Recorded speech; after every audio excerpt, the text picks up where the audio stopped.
And welcome again to Cottage Talk Full Time. I'm Russ Coleman. Joining me right now is Steve Reynolds in Spain. And in full shadow mode, it's Emilio Danello, who's just on audio. He is returning back from the match, the 0-0 draw for Fulham at Stamford Bridge. Emilio was there. He's going to share us his thoughts. Guys, I'm calling the show Cottage Talk Full Time. Fulham got a well-deserved point at Stamford Bridge. Emilio, you were there. Give me your opening thoughts. Do you agree with me? Hey Russ, hi Steve. Absolutely. There's only one team in Fulham. There's only one team in Fulham. At £500 million, and that's the best Chelsea can offer. They were pathetic, and we were superb. We were absolutely superb. Great team performance. Absolutely. On another day, we could have even dreamed we actually get that victory. Towards the end, I thought that free kick, a few minutes before the end, I thought, you know what, get a good delivery, good bounce. You never know. You can dream, but look, the performance from the team was superb. We deserved that draw, that Absolutely. point. Chelsea were guilty of missing some chances, admittedly, but look, the performance end to end was superb. At the end of the day, can't fault the guys. One substitute of theirs comes on, and that's worth more than our entire squad. £500 million, and that's the best Chelsea getting. Absolute shocking. I'm avoiding swearing here, to be honest, but look, I've lost my voice. I'm very excited. 4 points from these crappy neighbours of ours. Look, we've got every reason to celebrate, right? Absolutely. Steve, over to you. You and I talked about this before the match. You and I both said to ourselves, we both predicted 2-0 to Chelsea. So I think we're both happy that we're wrong here. But here's the thing. As Emilio said, they spent all this money, and Fulham, I thought at times, outplayed, out-hustled, did everything to frustrate Chelsea with all that money. I thought Fulham deserved the point, and dare I say, could have gotten more and could have gotten your dream of basically winning both matches in the season against Chelsea. It didn't happen, Steve, but what are you thinking about right now? I think all of us went for give or take about a 2-0. I think we were more than surprised. I think as the first 25 minutes went on, I sat back and I thought, hang on, we can do something here. And I was starting to sit down and thinking, right, I'll let the Metropolitan Police go by. I thought the setup, the way we played, I thought was absolutely spot on. And I mean, no disrespect to yourself, Russ, or whatever, but money doesn't come into it. At the end of the day, it's 11 men against 11 men. Right. And I think our setup, which was very similar to Spurs, very similar to Spurs, and we got called out by one very good shot. But I was thinking, who's my man of the match, or who's playing? We'll get there, Steve. Keep that to yourself right now. I thoroughly deserved. And to be honest, they didn't offer a lot. No. Irrespective of the transfer fees. Okay, well, very good. All right, Emilio, over to you. Let's just talk about the first half, okay? Do a little first half analysis. Sounds like you got a lot of people around you. Try not to swear, okay? So I want to get your thoughts on the first half. And I just want to mention a couple of key moments. Obviously, Chelsea almost scored near the end of the half, but Andreas had a wonderful opportunity set up by Mitro that, it was from Paulinho, not Mitro, from Paulinho. That was fantastic. And it had to be a good save or Fulham win this match, my friend. So your thoughts on the first half, just give me your thoughts on what you saw at Stamford Bridge, and then I'll go to Steve. Yeah, it was, again, Chelsea very, like they were at the Cottage, very static, very slow, passive, sideways. The game was there for the taking. Robinson had a good first 20, 30 minutes. He was getting forward. Tete, again, obviously man of the match. We'll talk about that after, but he looked very comfortable in defence. And Diop, some good passing out of defence. Ream, polishing up at the back. So end to end, very good team performance. I thought the team were organised very, very well. Pereira shot, I thought that was going in. It was literally in front of me. I thought that was going in, but the keeper had to make a great save. But then I think it was Havertz at the other side of the pitch. Should have done better. Should have converted into an empty net. The ball went shooting over, well over the bar. So again, Chelsea will be, these strikers, well, so-called world-class strikers, they were guilty of missing chances, and that played in our own hands. To be honest with you, I thought we rose above that. We defended well. There was some good movement, some good passing. William in particular, when William had the ball, he looked very, very lively. He was our biggest offensive threat, to be honest with you. Second half, he was great as well. But when we had the ball, we were good the first 25 minutes. But then it felt a bit like a Tottenham game again. The last 10 minutes, Chelsea grew into it. They had more possession, more chances, wasteful at times. We were guilty of giving the ball away cheaply. But, we have to ride your luck sometimes against these so-called big teams. And, we went into half-time, halfway, job half done. Carry on like that second half, and we'll get something out of this game. But I became more confident when we went into half-time. We've kept the clean sheet so far. This game is there for the taking. I actually felt, with a bit of luck, we could go in and win 3 points. But I thought first half, well organised, looked good. But the last 10 minutes, Chelsea grew in a little bit more and more and more. I just felt, hold on. There was that moment at the end. It felt like not another Tottenham. That's what, right, exactly. That was my gut feel. So, but look, you have to ride your luck, like I've said, and look.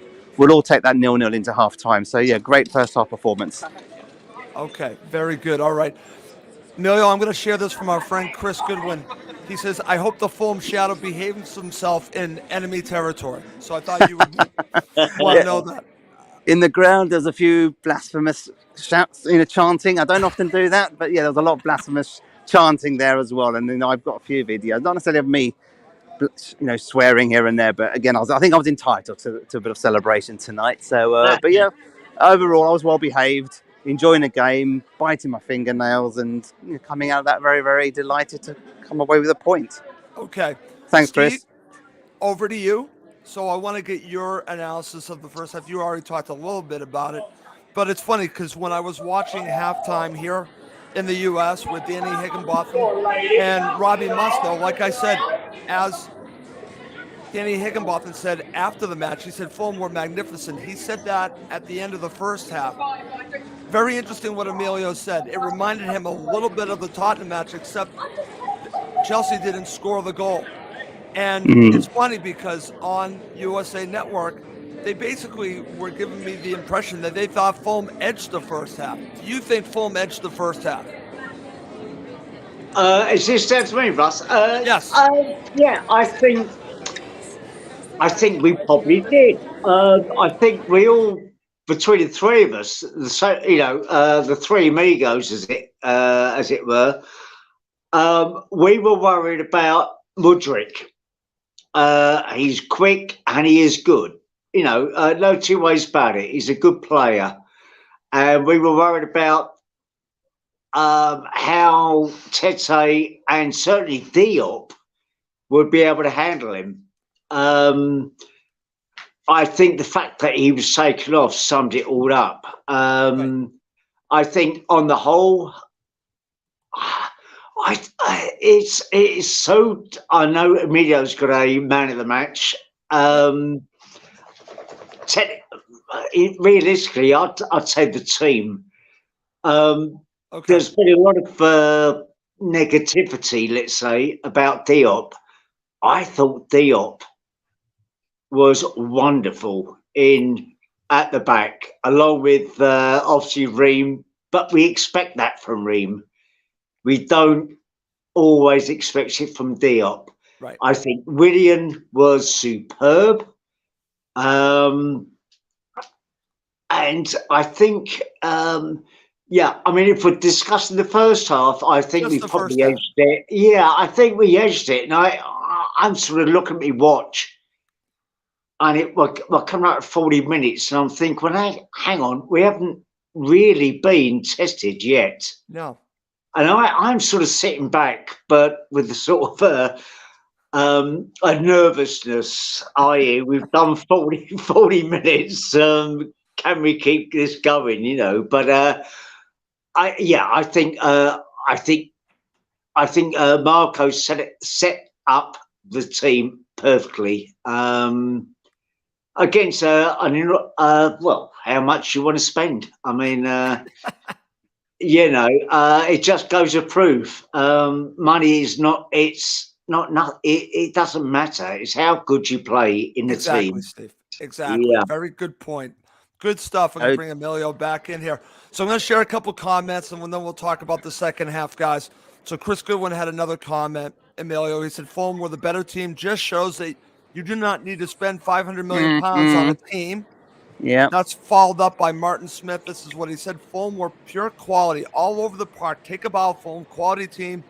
And we are a quality club, evening Russ. Okay. And this is from my friend David Nicholson. Better, more cohesive team tonight. So happy to see Jamie Carragher losing his marbles at our level of organization tonight. Tete deserved man of the match on Sky, at least. We're going to be talking about man of the match at the end of the show, guys. This is from Dean Monroe. Chelsea did stop us from getting repeat corners. That was really the only difference. We get more corners than Mitro is, and then Mitro is more involved. That's his point. Dean Monroe's point. Yeah, and I think on that first half, when I think edging, I think it depends how you want to classify edge to half. I thought we didn't look much troubled, but that's purely because maybe Chelsea were wasteful. So again, if you look at on chances created and missed opportunities, and you measure performance on that, then Chelsea edged it because they should have been scored at least one, if not more. But we rode our luck. They were wasteful, and at this level, you have to take your chances. We always say that. So, but as a team, we had good shape. Like Steve said, Marcus Silva set up the team very, very well organised, a well-drilled team there. Good defensive cover. Diop, I think again I want to call him out because he does get a lot of criticism. But for me, he's an automatic starting 11 player. I like his fun, and he looked very. Those two darting runs in that first half. That's one of my memories. Fantastic, of this game. By the way. Those runs, those two long, He crossed the halfway line. Yeah, a couple of times you're going right down to the other end, and a lot of people behind me were complaining that Diop, go back to your defence. And I think actually no, if he's got the balls, the energy, the legs to go and run that far, get it. Great Diop. I like I like a defender who's positive, likes to carry the ball forward, and is determined to win that ball and get forward and try to offer offensive threat. That's what I like about Diop. So, kudos to him. That was two of my positive memories of that half. Just those long darting legs running down that pitch. Great moments there. Excellent stuff. Guys, before we talk about the second half, Emilio, I want to go back to you because Steve brought up a good point. His basic take from this match started off by him talking about how well Marco set up the team, that we were organized, that we had a game plan, and he got the tactics right. Is that basically what you watched? Definitely, and defensively, we know we're not conceding many goals. I think really recently we haven't really created much threat, but defensively we're difficult to break down. Not many teams score goals against us. Tottenham, good strike divided the two teams. Newcastle, on another day we could have got a win. Then it might have been a different story. So look, when we're looking defensively very, very strong now, despite Ream playing the most games in the Premier League, and he was outstanding. But Marcus Silva set up the team very, very well. We had a game plan, and it worked. Graham Potter struggled to respond. Problem is, when you've got people on the bench, 50, 60, 70 million, what does Graham Potter do? And what was very strange, and I'm going to call this out, is Ziyech was literally seconds away from leaving the club to go to PSG. Bizarre. And he starts the game tonight. Emilio. I find that very puzzling, right? I'm not Graham Potter, and I don't care what he does with the club, but why play somebody from the start who was actually minutes or seconds away from actually leaving Southwest 6? Very, very strange. But anyway, that's to our advantage. He didn't influence the game whatsoever for Chelsea. And again, it's Graham Potter, you screwed up again. Again, third time, you still haven't beaten Fulham this season. Okay, right back to you, Emilio. Let's talk about the second half. What's great about this is, again, we're going to talk about what happened throughout the second half, but Fulham came out with intensity, and I think you already talked about Willian. Willian had a great shot to begin the second half, Emilio, and I thought that set the tone that Fulham were there to win the match, Emilio. That opportunity early on. That set our stall, didn't it? Second half, I thought, and again in Chelsea's defence, it was very much end to end that second half. They both they came out with more intent and purpose. So did Right. Fulham. But you're right. We set our stall very, very early on from the kickoff, one-dimensional. William going forward. That set the tone for that first 20 minutes of the half when William had a lot of possession. He made another good darting run, didn't he? From out wide into the penalty area. And another day with a better pass or a better finish. Again, we could have been 1-0 up. So we had our moments. Sometimes our final ball maybe let us down at times. Mitrovic, not his best game for Fulham, to be honest with you. He's probably probably the most negative point. I know we expect a lot of him, but he doesn't look right. He doesn't look right, and he didn't. I thought he was quite poor tonight. He was probably the negative person in the team today. I just didn't think he contributed much. He looks sluggish. Lethargic. Yeah, lethargic, didn't chase balls. Poor guy's probably still carrying a knock, and it was clear that to be seen today. But overall, that second half, end to end, Chelsea brought on some of their multi-million-pound players. We kept sticking to our game plan. We didn't change. That's a good thing. We weren't phased by that. We continued to play our game of football. Nice passing, end to end, players running their socks off, and Chelsea found it difficult to find a way through. The Pereira one, I remember Pereira getting the yellow card, and when I saw it went to VAR, my heart sank. I'll be honest with you. I thought Emilio, from a distance, that was close, by the way. I thought that was close. That was close. From a distance, I went, okay. And then soon the next minute it's VAR, and I'm like, Jesus, that's a red card and game over. But overall, it would have been harsh. Would have been. I haven't seen the replay. I just, but yeah, that again, that showed the commitment. The players were out. They were determined. They weren't just going to sit back and just let Chelsea come at them. The players were trying to win every ball, putting a shift in. When we did, when Tete kept giving the Chelsea players a lot of trouble, we were passing the ball out of defence and neatly, tidily. Nice one-touch pass, flick passing, and again, the way these players have grown under Marco Silva, incredible, truly incredible. Okay. All right, very good. All right, I'm going to go over to Steve because I want to focus a little bit on the defensive part of Fulham's game in the second half, Steve. And I've seen some comments from the Fulham supporters talking about how we soaked up the pressure, but we still were in control, Steve. But there were some moments there where we needed some extra magic defensively. I'm going to point to Kenny Tete. We'll talk about him. I'm sure he will be man of the match for many Fulham supporters. But I have to talk about Tim Ream because Tim Ream saved Fulham right off, pretty much almost off the line. It wasn't quite off the line, Steve. This is actually a mistake. This is a mistake by Bernd Leno. He should not have gone for this. And Fulham were fortunate by Tim Ream.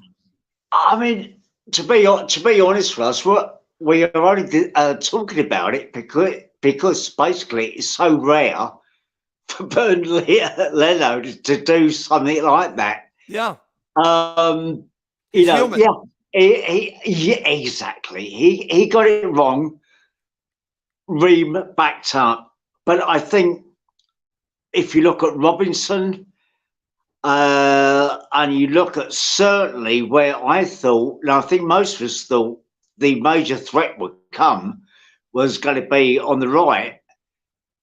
Diop and I thought Diop, everyone has a go at him. He does have bad games, but when he got Tete with you, and I thought Kenny Tete had an absolute. I think he made fantastic the so-called millionaires of football. He made him look nothing, and I thought that was really good. But I think another thing is you had Andreas, and you had Polinia, both on yellows. Yep. So that took a lot of control regarding controlling the midfield and trying to keep it tight and not just putting that one silly tackle in. So I think a little bit of credit goes to them because you are under pressure if you're both on yellows. But I never felt we were. I thought we were going to consider goal. It would be a mistake. Okay. Not during play. I thought it would be a mistake by our defence. But I I think we've done well. Okay, very good. All right, let me go back to Emilio. Emilio, I'm going to share this comment, and I think this basically says it all because we've seen Fulham give up points late in matches. Dave Cronin's comment here is at least we didn't concede in the last minute, which we did not, right? True. I know we're laughing about it, but we've seen it happen too many times. I've also seen several comments. Stefan saying this. I thought Mitrovic was average. Yeah. I've seen some comments that I hope Mitro hasn't got a move. I hope Mitro hasn't got a move in mind. I don't think that's the case. No. Don't From believe Sean that. No. Kennedy. Again, Chris Goodwin, our friend Chris, says, do you think Mitro needs a break for a game or two?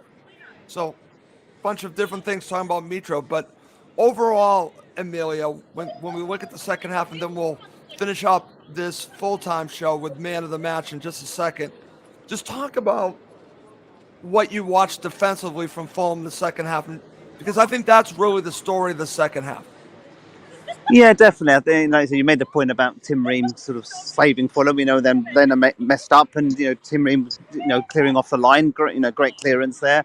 But Tete was all over the place. Winning balls. He was dangerous coming forward, especially in the first half. He got forward a lot of time. If the final delivery was a little bit better, you never know. We might have got more out of that in the first half. But overall, Tete covered every blade of grass in that pitch, defensively, offensively, in the penalty, everywhere you can talk about. This guy is growing with confidence. He's got the threat of Suarez being signed on mega bucks, for the end of the season. He's saying to Marco Silva, look, I'm number one. I'm the number one right back here. So he's put a statement out there to his manager saying, I'm going nowhere. If I stay fit, I'm going to be playing week in, week out. And he rose above the occasion. But he's been like that all season. He's an outstanding player. We've always said he was always, between him and I remember we were having the conversation about him and the other guy, Mbappé.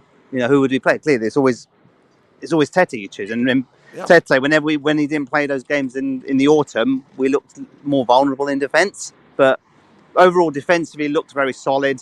Robinson had a quieter second half. I think he was kept back. He was pushed back by Chelsea. So Chelsea, played a lot more forward, and I think Robinson struggled to play on the break like he did in the first half. So tactically, Marco Silva set the team well, but my only concern was the substitutes that we put on. You could argue slightly late when Wilson and Salomon came on, but they offered little defensive protection. Wilson kept, wasn't challenging for any balls, kept giving the ball away loosely. That put more pressure on the defence. So that was a concern for me. I thought you put fresh legs on, you need to protect the team and go and defend, and neither of them did very much defensively. And if anything, they were more. Wilson in particular was a hindrance defensively and offered very little going forward. And I know you guys had that show last week about Wilson and he's gone off the rails completely, but he offered zero when he came on as well. Unfortunately, not really getting stuck in and playing his part for the club today. Well, let me ask you this, and then we'll finish up by talking about man of the match, because you talked about bringing on these players, and it was more for me of going for it with the two wingers. He brings in Wilson and brings in Solomon. What did you make of Solomon's appearance here? Obviously not on for much. You said he didn't offer much defensively. What did he offer going forward that you saw, Emilio? There was a nice, in the way he turned one of the Chelsea midfielders. There was that moment on the halfway line. He there was a bit of great skill there. He doubled him, didn't he? And then there was a moment when he ran. He took one of the Chelsea defenders on and got into the box, but final ball let him down. But to be honest, this might sound controversial, but I wanted Dan James on for 20 minutes. Interesting. I want that. Look, Wilson did nothing for me. I think put pace behind that. Steve is shaking, by the way. Look, it's about pace. That Chelsea defence is very slow. We know that. Why didn't we put someone like Dan James stretching that defence, getting behind the defence, getting a penalty? Anything can happen. It just takes a moment. Wilson offered zero, literally zero. I was saying, I thought Dan James was coming on because he's right in front of me. The players were warming up, and one of Fulham's bench. I could see them saying, "Come on!" He waved on to Dan James. 3 minutes. Come back to the dugout. And I thought James was going to come on. Instead, he put Wilson. But if he put James on, that would have hurt Chelsea defensively. I think would have had more chance to get something out of the game. Winning more corners. chasing the ball down. With James, I know he's only one-dimensional, but that was the right time to put him on with those 15, 20 minutes left, not Wilson. So, but, that's a controversial statement. I know Dan James is not Fulham fans' biggest favourite player, but he's got a strength. Use him appropriately against a team that's very slow defensively. Interesting take there. I'm going to go to you, Steve. The Fulham fart. Do you agree with Emilio? Because I know how you feel about Dan James. I think he makes a valid point here.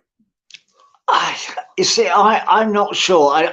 I'm no lover. I don't care for either one of them, to be perfectly honest. I don't think we've had him for a while now, and I don't think either one of them offers anything. If you look at our team that we put out and you look at the substitutes, we have not got a great deal. We are relying on a lot of players to do the business. You look at the subs today, okay,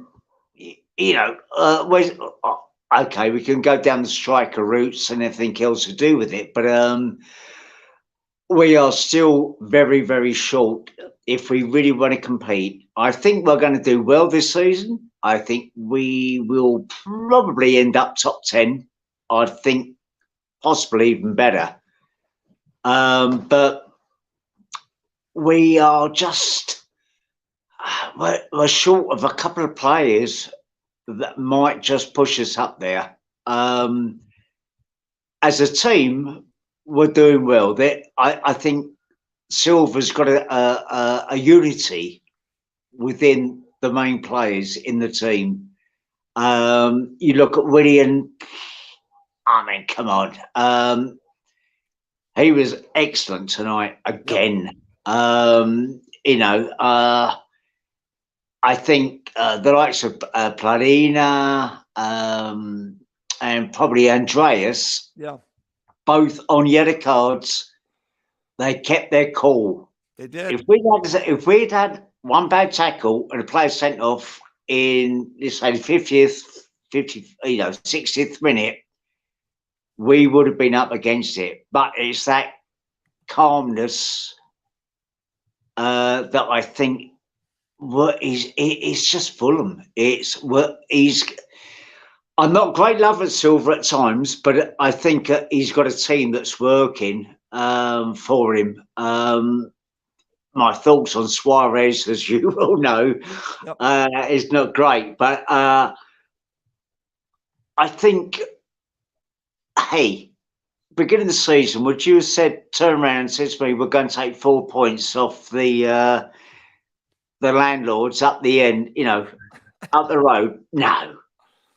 You have said not a chance. And I'll tell you what, if I've got a Fulham shirt and I was walking past Fulham Broadway tonight, I'd have my bloody chest out, finger up, and say, "See ya." Boom. End of, Russ. Okay, excellent stuff there, Steve. All right, coming up next to end the show, we're going to talk about man of the match.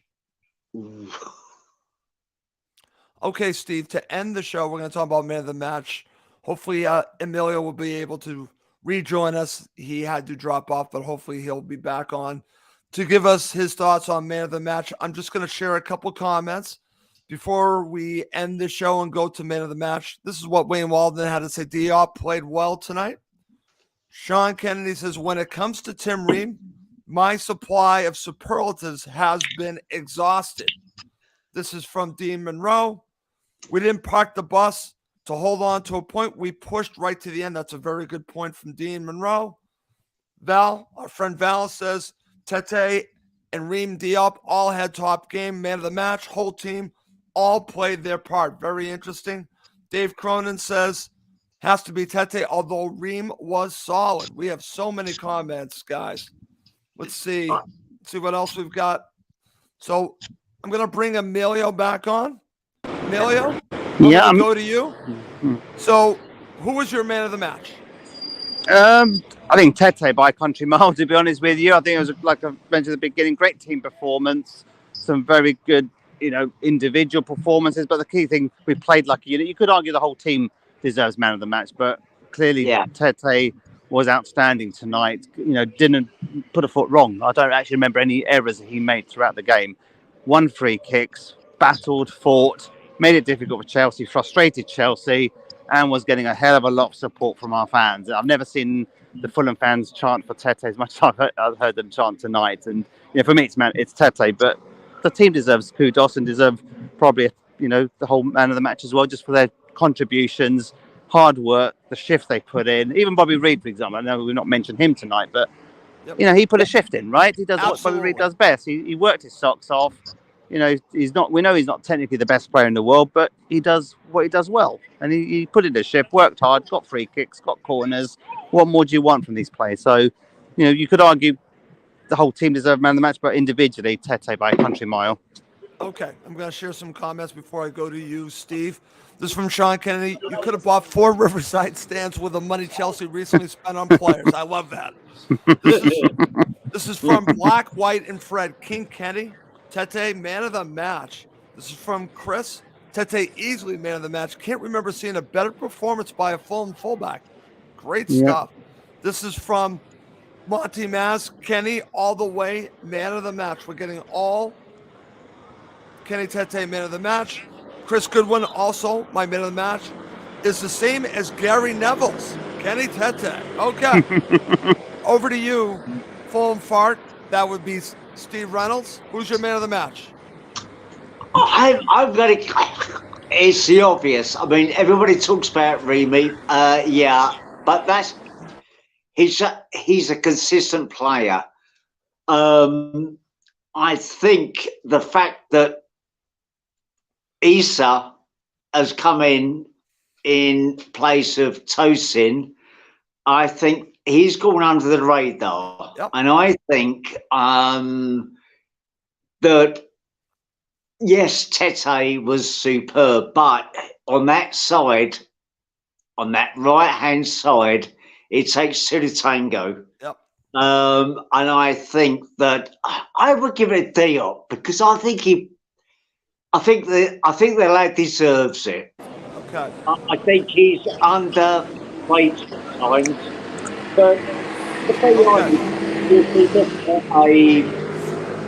an all-round performance to an extent that I think everybody, Jedi, Ream, I think it was a good all-round performance. But no, I'm going to go out there. My thoughts on Diop. We've had arguments, God knows how many times. No, we haven't had arguments. We have our arguments, but I'm gonna go for Diop. Okay, Because I'm going to be the only bugger. I'm going to be the only bugger who goes for it. Wayne Walden says 100% Diop. Emilio, before we wrap up this show, and it sounds like you are surrounded in enemy territory, Emilio. So, thoughts on Diop before we wrap this up?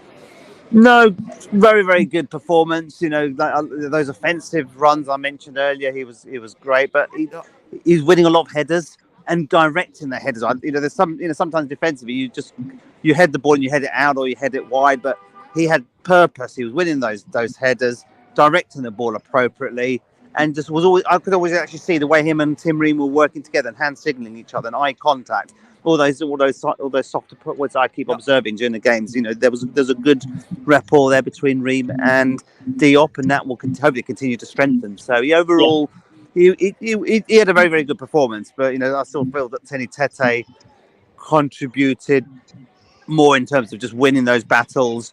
Making it difficult for Chelsea. Nothing went by Tete all night, and the only negative I'll say of Tete is maybe his distribution in the first half. That was a little touch better. Who knows? Someone might have gone on the end of some of those crosses, but that was the only sort of weakness tonight. He could maybe had. If I want to be critical, could have maybe had more pinpoint crosses, which we know he's renowned for doing. But overall, look, the team were fantastic, and it's very proud of this team. Okay, excellent stuff. All right, guys, fantastic show, Steve. So much. I am so appreciative of you doing the show with me and Emilio tonight. No worries, man. No worries. Okay. Well, listen, it's time to wrap up this show. For Emilio Danello, the Fulham Shadow, in full shadow mode, and Steve Reynolds, the Fulham Fart, I'm Russ Goldman.